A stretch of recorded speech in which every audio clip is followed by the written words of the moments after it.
রাত তখন গভীর। উপসাগরীয় রাজপরিবারগুলোর প্রাসাদে আলো জ্বলছে, কিন্তু এই আলো উৎসবের নয়। একের পর এক জরুরি বৈঠক চলছে, টেবিলের ওপর ছড়িয়ে আছে গোয়েন্দা রিপোর্ট, ক্ষেপণাস্ত্র হামলার মানচিত্র আর সামরিক ঘাঁটির তালিকা। হঠাৎ একজন কর্মকর্তা ধীর গলায় বলে উঠলেন, যুদ্ধ শুরু করেছিল আমেরিকা, কিন্তু মূল্য দিচ্ছি আমরা।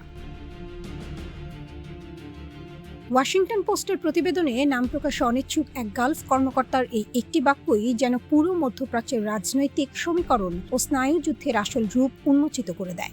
রিয়াদ, দোহা, আবুধাবি, কুয়েত সিটি, মানামা, মধ্যপ্রাচ্যের এই রাজধানীগুলোর প্রাসাদ আর মন্ত্রণালয়ের করিডোরে এখন একটাই ফিসফিসানি। কয়েক মাস আগেও যে যুক্তরাষ্ট্র ছিল তাদের নিরাপত্তার একমাত্র নিশ্চয়তা, আজ সেই যুক্তরাষ্ট্রের নাম উচ্চারিত হচ্ছে ক্ষোভ আর সন্দেহ মিশিয়ে।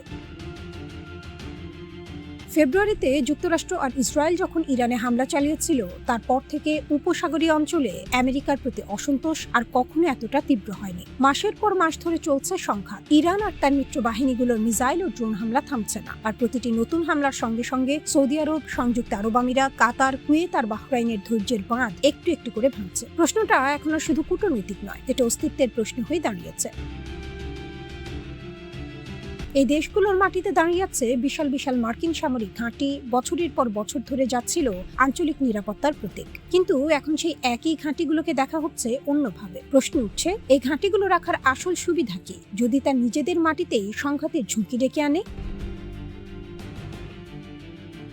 একজন পশ্চিমা কূটনৈতিক এই পরিস্থিতিকে একটু ভিন্নভাবে দেখেন। তার ভাষায়, মার্কিন সেনাবাহিনী এই অঞ্চলে কখনোই খুব একটা উষ্ণ অভ্যর্থনা পায়নি, এমনকি ইরান যুদ্ধ শুরুর আগেও না। তাদের উপস্থিতি ছিল অনেকটা এক অনিবার্য প্রয়োজনের মতো, না চাইলেও মেনে নিতে হতো। কিন্তু এখন সেই প্রয়োজনীয়তাটাই প্রশ্নবিদ্ধ হয়ে পড়েছে। উপসাগরীয় মিত্ররা মনে করছে মার্কিন প্রেসিডেন্ট ডোনাল্ড ট্রাম্প এই যুদ্ধের একটা কূটনৈতিক সমাপ্তি টানতে ব্যর্থ হয়েছেন। বারবার তিনি ইরানের বিরুদ্ধে আরও কঠোর পদক্ষেপের হুমকি দিয়েছেন, তারপর আলোচনায় অগ্রগতির কথা বলে সেই হুমকি থেকে সরে এসেছেন। এই টানাপোড়েনের মধ্যে ওয়াশিংটন আর তেহরানের মধ্যে এখনো কোনো চূড়ান্ত সমঝোতা হয়নি। যুদ্ধ শেষ হওয়ার কোনো স্পষ্ট রূপরেখা নেই। হোয়াইট হাউস অবশ্য এই ছবিটা মানতে নারাজ। এই মার্কিন কর্মকর্তা দাবি করেছেন, প্রেসিডেন্ট ট্রাম্পের সঙ্গে উপসাগরীয় প্রতিটা মিত্র দেশের সম্পর্ক অসাধারণ, আর যুদ্ধ শুরু হওয়ার পর থেকে ওয়াশিংটন নিয়মিতভাবে তার আঞ্চলিক মিত্রদের সঙ্গে যোগাযোগ রেখে চলেছে।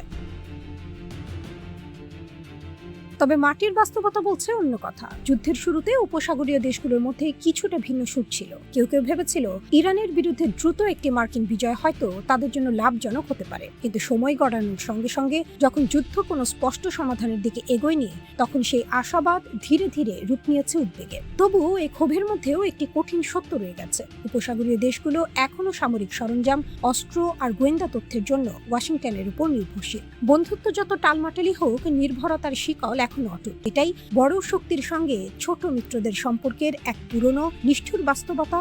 অসন্তুষ্ট হওয়া যায়, কিন্তু সহজে সরে যাওয়া যায় না। আমেরিকার ড্রোন আর এয়ারক্রাফট ক্যারিয়ারগুলো সমুদ্রের দিকে ভেসে বেড়ালেও মধ্যপ্রাচ্যের রাজপ্রাসাদগুলোতে কেবল একটি নীরব প্রশ্নেও ঘুরপাক খাচ্ছে, যে পরাশক্তি নিজের শুরু করা যুদ্ধ শেষ করতে পারে না, তারা কিভাবে অন্যদের নিরাপত্তা দেবে?